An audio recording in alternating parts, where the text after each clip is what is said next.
Hey, what's going on, guys? How you doing? Matt Antonelli here with Antonelli Softball. Today we're talking about a ready position as infielders. Um, Couple things. This is one of those things when I go around and watch practice. A lot of players are taught what I would consider kind of an incorrect way to do it, or let's just say not the best way to quickly move.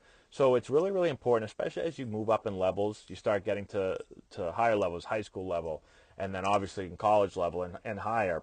The game begins to speed up, right? The balls are hit faster, the runners are faster, and so you have to be quicker. You have to read the ball and make a move very, very quickly. And if you're a split second late, that's the difference between getting a ball and not getting a ball. So it's really, really important to put yourself in the best position possible to move really, really quickly.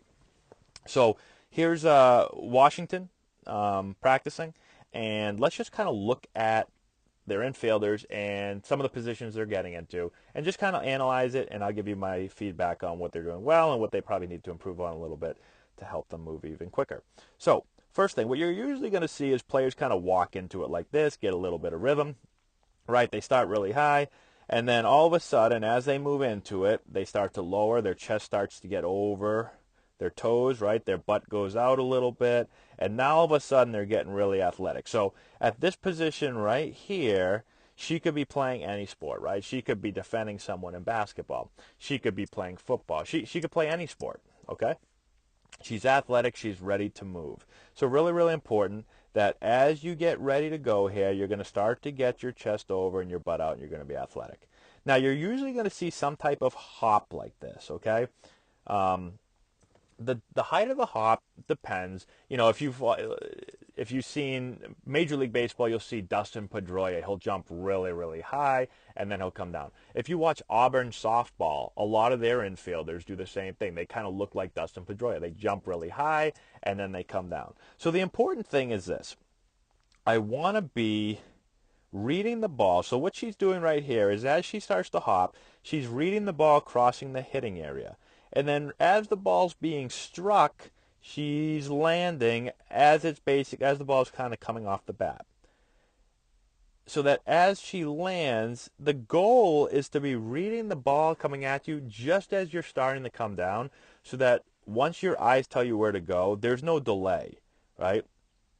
Then you move. If you land too early and both feet get on the ground, and then the ball crosses the hitting zone and it's hit, you're flat-footed. Okay, they've done a lot of studies on this, and this is one of those things where you would think that you'd want to be on the ground before the ball is hit because then you'd be able to move, but your muscles actually react quicker when you're not flat-footed, when they're not both just weighted and they're just sitting there. But instead, you're reading the ball kind of as you're coming down, and then once your body hits the ground, it already knows which way to go. Bang, and it's off. Okay? It's just like jumping. If you think about jumping, if you want to jump really high, you'll jump much higher as if you stand up and then you squat down low and then boom, pop up real fast than you would if you were to squat down, pause, stay down there, and then jump up. Right? So that's the idea, is that you want to read it as you're kind of coming down, and then bang, once you hit, you're moving. You're going right, you're going left, you're going in, you're going back. Okay? So really important. The other thing is when you land, you want to make sure that your feet are square. So sometimes I'll see players with their left foot in front of their right foot in front of their left, or behind the left, or whatever, and they're staggered. They're like this or like this. They're not square to the plate. And so players that do that, they may go one way better than they go the other way. So you want to have your feet square. So from this position, I can equally as well cross over this way, go forward, go back. I'm not putting myself in a position where I can only get to certain balls better than others. Okay, so if you get to your backhand balls better than your forehand balls, then check how your feet are. Make sure that they're square and you're not limiting yourself by how you're landing. Okay? And the next thing is glove positioning. So what I see a lot is players with gloves out already. I see some players with gloves on the ground already. Here's the thing. 99% of the balls hit at you, you're going to have to move someplace, right? You're very, very, very rarely going to be able to just have your glove on the ground, the ball's hit, ball goes in your glove. You've got to move. So you've got to be in position to move. And so the best position for me is to be in a thumbs up position, just like this. It's a position almost like you're going to wrestle somebody, okay? Or pretty much play defense in basketball, same thing. So your hands are going to be relaxed. Your thumbs are going to be up, just like you would if you were going to sprint. So that when you have to run, you're already in position to run. Now, she doesn't have to go anywhere on this ball.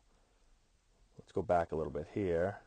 Here. All right, so thumbs are up, so when she lands, boom, she can cross over and run.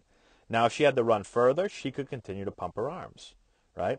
So you want to be thumbs up, athletic, ready to move. If you put your glove out like this, like I see a lot of players do, well, when you have to move, you got to bring your glove back in. To me, that position, when you have your glove out, is like a fake ready position. It's almost like a, hey, look, everybody, I'm ready for the ball, but I'm really not ready for the ball, if that makes sense. So I want to be in this position so that I can cross over this way, cross over that way, run in, drop step back, whatever it is. Okay?